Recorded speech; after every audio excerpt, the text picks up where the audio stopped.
It's hard. Hopefully she will find me here.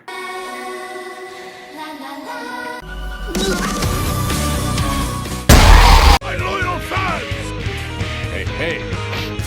任務を遂行する。終わりだ。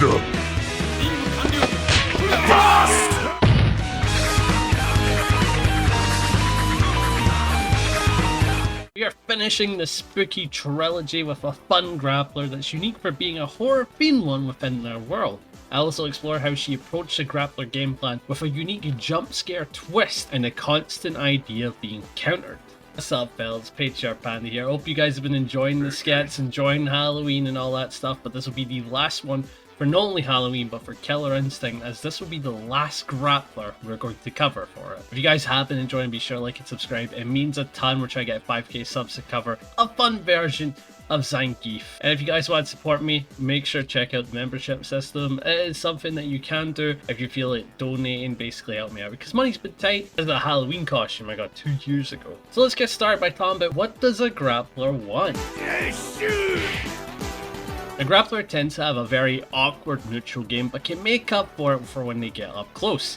When they're up close, they can threaten the strike throw, where the opponent has to avoid the throw just by jumping, and if they don't, they take a ton of damage, either through the strike or through the throw.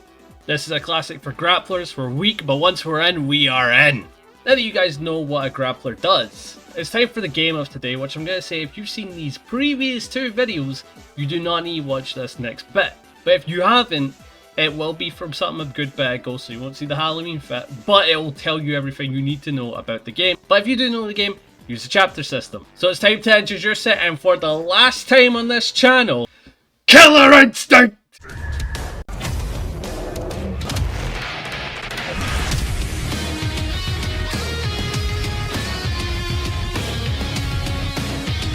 Counterbreaker!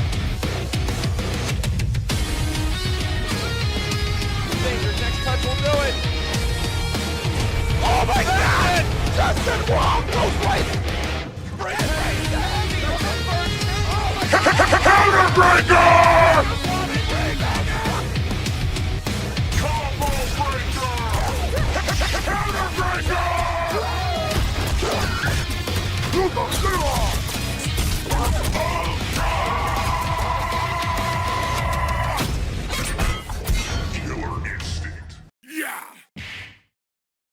Game is by far one of the coolest fighting games that was severely held back by the console it was held on. Who was buying an Xbox in 2013? No one, and that's including myself. I got the Xbox and I regretted it. Besides that, this game was awesome. It genuinely had absolutely everything that you'd want in a fighting game. It had some of the best OSTs that you've ever heard from a fighting game.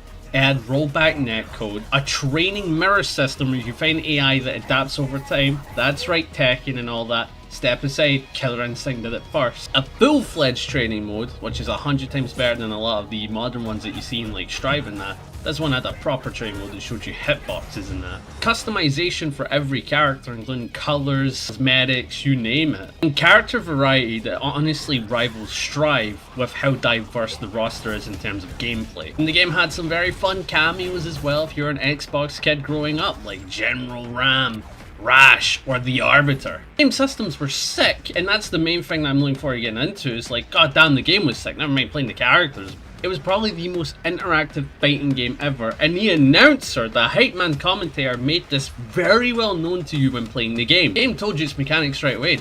Combo breakers can be done to break a combo by pressing any 2 buttons that match the button that they press. So for example, if they pressed a medium connector or a medium link, you press your both medium buttons together, like medium punch and kick together, and that'll allow you to break it. So you did the strength to match the strength. If they did a light connector, you did light. You did heavy, you did heavy. And that allowed you to break out of combos, and it didn't use any resources. It was all a free guess 24/7. If you were wrong, you were stuck in a combo, and they would call it blockout, basically meaning, uh-oh, Stinky, you didn't guess right, so you had to hold the rest of the combo for a good duration. You could do if you did heavies that would catch the opponent off guard every time, and it was so goddamn saucy. And that was the counter breaker. A counter breaker is where you drop your combo on purpose to be punishable, like a DP punish. You can beat the hell out of this guy to counter a combo breaker. And it is so sick because the game will shout it out, freeze in, and zoom in on your character screaming counter breaker, and you got to do whatever combo you wanted for a good chunk of time. It would also reset the combo gauge, so if you were in a 30 hit combo where the gauge was about to run out, it would start all the way back to 0 and let you cash out even more. The most rawest thing I've seen in a fighting game, to drop your combo on purpose. And that is what this game was about. It was hype moments and aura, but with execution. The game also had a shadow mirror. This effectively acted like your supers, except your supers were extremely enhanced versions of your specials. They were super needed. For characters like Jago, this was a good way to cash out when you were in your instinct to heal. Now, speaking about instincts, this was the cool mechanic of the game. Every character had an install, allowing them to power up to their maximum and play to their character's gimmick to full power. Build meter like a madman, kind of like Fulgor here, who has a weird meter system. Some would heal off fireballs, like Jago mentioned before. This was a big thing for him, as that allowed him to stay in the fight for longer. Or one could resurrect themselves upon death, screaming, "I'm not done yet," as he punches the ground, slamming back the enemy. And I have to admit, this was my main when I first started the game. TJ Combo is the most unrivaled hype man I've ever played in my life. Round system is also sick. The health bar is what would carry over. Basically, if you knocked someone out and won that round, they would go into their second health bar and you would stay on your first health bar with the green.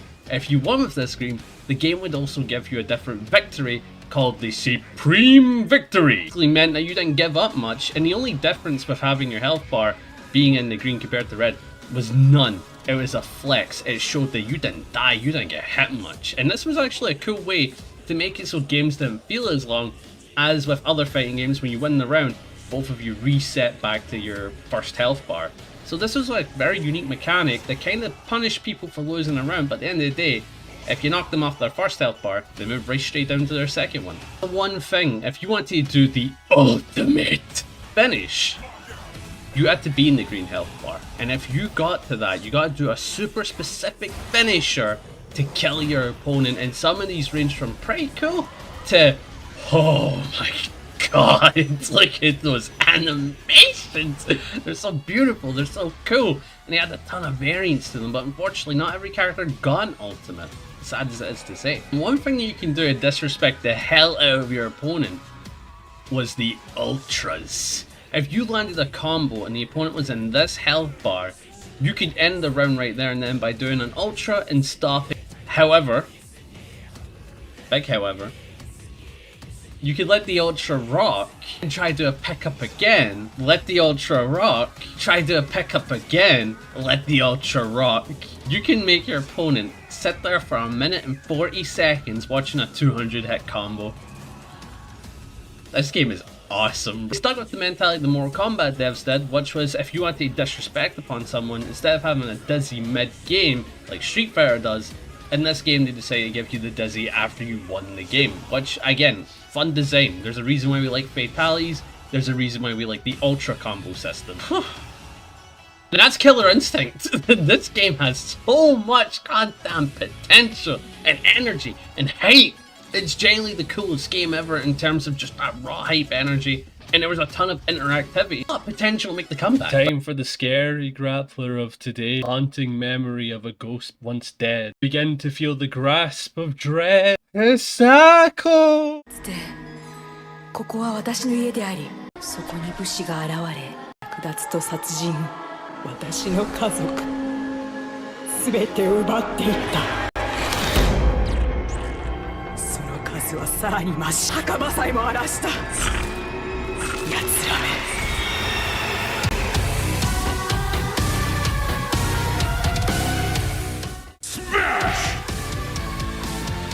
Hisako is one of the grapplers introduced in Season 2 of the game's lifespan, being a spirit known as an Onryu, which means avenging ghost. Hisako wields a Naginata, which is a spear with a hilt for protection. Hisako is designed to be very complex and hard to play at a high level. She's kinda known as a counter grappler. She had to predict her opponent to do well. We'll get into the gameplay a little later, but let's talk about her backstory. Hisako is the eldest daughter to a well-known samurai 450 years ago. She used to practice with the naginata when growing up. Despite living in peace with her father, a band of rebellious soldiers stood up. Her father, being one of the samurais, tried to stop them but sadly was killed. Hisako, seeing her father fall, filled her with rage and she started going on a ferocious killing spree that of the Doomslayer would be jealous of, taking down a majority of the soldiers. During the struggle, she was also slashed and soon died after the battle had ended. The people made a memorial to honour her spirit for standing up with such fierceness. At the present, Ultratech disturbed her resting ground, causing her rage to return as she hunts down Araya. A pretty raw story, not gonna lie. It's cool how it's like pure horror theme, like you get the idea of a genuine vengeful spirit that cannot quench their rage. Talk about her character, a lot of her attacks are pure horror. With her possessing your body, snap your bones, or shoving you into her blade, she also had the meter that made her twitch and shake when it was full. The visuals are fantastic on selling this unsettling character. Let's get rid of the weaknesses before going into what made her fun and cool. Her weaknesses didn't hold her back as she was strong. Also, this is the game where bottom tiers can cook. A lot like Darkstalkers, Killer Instinct bottom tiers were pretty solid. But the one thing that could cook your character wasn't necessarily tiers or all that stuff, it was matchups. Hisako had slow startups on her normal attacks, so you had to be careful on your tools. That and the walk speed was so slow you can't shimmy with this character effectively. You were slower than General Ram, which is saying a lot on that walk. She was relying on Wrath Meter, which gave her some insane properties to get things done, but we'll talk about that mechanic and how it was rad with the positives later on, so stay tuned. Because she was a counter grappler, a grappler with a focus on countering to turn around the game, it meant she hard lost to grapplers, so Thunder and Ram did not show respect to their grappler sister. I don't know is that she's a very complex character to play. You have to get good with her unique mechanics and her burst movement. Like, there's so many tools and creativity, it can be hard managing all that. Now that we're done with all the weaknesses, time to get into what made her cool to play. First thing to note was the movement. Like usual, it's grappler-like, super slow, even slower than Ram and Thunder, so why am I noting the movement as a positive? Well, our movement options had speed attached to them, including this teleport. She had many ways to beat zoning through burst movement. It's really cool as you can never really truly escape from the ghost's reach. Now you see this bar at the bottom. What is this? This is our Wrath Meter. It enhances multiple factors about the character. If it is full, she gets counter hits on any of her attacks, and her counter hits also gave her hit stun, meaning you can confirm like this. It's that type. Her command grab now gives a full combo if it's full, and the overhead tool also gives you a full pickup restand. The only way you get meter back was to walk or stay still. Doing anything will pause it. Every button, every special, and using forward dashes pause it and they take it down. So you have to be careful using this. The cool thing is your instinct gave you it at max constantly, so you can like multiple counter hit and you gained access to your full game plan at maximum potential. I think this is cool because you've given the player a meter where they have to genuinely choose what to do with it. This is a genuine choice. Do you want an overhead? Do you want a command grab combo? Do you want restand opportunities? Do you want to cancel into a counter? We'll get into that later. In neutral, there's a lot of thought process going into the character, so isn't that cool? Isn't that cool that you had to genuinely think when playing this character? The main thing to note is what made her a counter grappler. She had a counter to use when she wanted to counter lows and overheads and mids, but both parries covered mids. Like, you can cover mids just by doing either or. Pretty good to represent. But here's the twist though. She can cancel her Rika into her parry. You can mash on the Rika, right? There's massive gaps between the low and overhead. But can you mash if there's a parry? Now that's cool. Ooh, a cool thing is this command grab that pulls the opponent in. She might be the GOAT. Now you can jump this throw, but there's also one thing you shouldn't do. And that is do a jumping attack, because if you did that, like Chief, I think she might be better than you, right? No hard feelings. Parry cancel this grab, so if someone jumps on the vortex and attacks, she can parry him and get a combo. character is sick, man. You can also see the creativity between mixing throws and parries and rickas and overheads and lows and parries and delays to beat combo breakers. There's a lot of mind manipulation going on here. There's a lot of prediction going on here, and I think that's what they focused on when making the character. Defense, she had the super ricka that negates projectiles for an approach, kind of like Kami's level 3 in Street Fighter 6. She also had Possession, which was a frame 1 throw, so pretty decent to mash out, but obviously still had startup, so it wasn't invulnerable. She also had her parry, which noted before, of course, is a pretty good defensive option if used correctly. All her enders were pretty good, they led to damage and reset opportunities, which grapplers love. She was a pretty solid grappler, but we want to know the main thing: who was the fella that made the character work? Of all the players here today, I feel like Storm really extends his compliment. And he's really fit into it. Hisako's the character that kind of naturally does that because she's had so many into breaking or into missing the timing of a breaker. Yeah, exactly. You're so tempted to just keep pushing it further and more powerful tools. You can also play Blinker, which is really dangerous, kind of threatening way to play that. Is there a breaker? Is this death? This is... Oh! You can see it? Yo. It's going to say Supreme. But is it going to say the other word? Oh my! The Zagzag. Oh, he missed the combo recapture. The dash up. He picks up. Does he break? Oh! Peter. It'll be very close. The mix up and he gets the...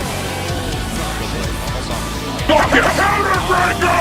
Turning the favor lands the counterbreaker. You know, it's kind of like the equivalent of Battle World Wars. You feel like, man, we're going for these combo resets. But it's big on the top 50. Just lock and low. The music's kicking in. He gets the reset. A lot of potential damage. Next hit can't win. Overhead. Oh my! What happened? You know, Storm got to be so scared about it. This is getting extremely close. Hisako has grab. Next hit. Oh! Can't make it safe. The jump back. Can he chase? Oh! Scared, but it missed. It missed the cancel. No! Oh, God! Oh, he missed it. It whipped under her. So small, the hurt box is so little, goes for the sweep. One hit. Oh, God, he got it! Storm got him with the command grab and is going to the grand finals. The punish on the neutral jump from so long. Storm 179 is an immaculate player killer instinct, and running it with the Hisako, who was relatively new about them, maybe for about a year.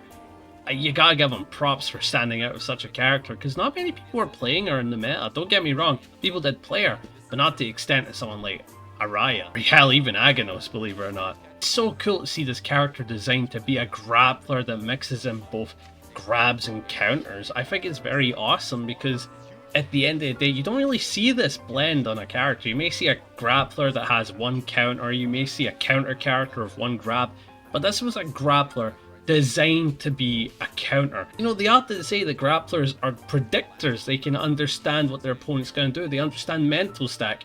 Hell, why not add a counter character to that as well? Why not blend the two? And you got Hisako, and this game is too sick. Killer Instinct is such a well-designed game. It is shocking how underrated this game is in the modern day. Well, that'll be the end of today's video. I hope you guys enjoyed. Be sure to like and subscribe. Try and get 5k subs. And if you want to support me, check out the membership. Use the hype features, all that good stuff. But with that, Halloween is over, and I hope you guys enjoy the Grapplers Church. And the next Grappler, I've got to say, has something saucy going on. So I'll catch you guys then. See ya!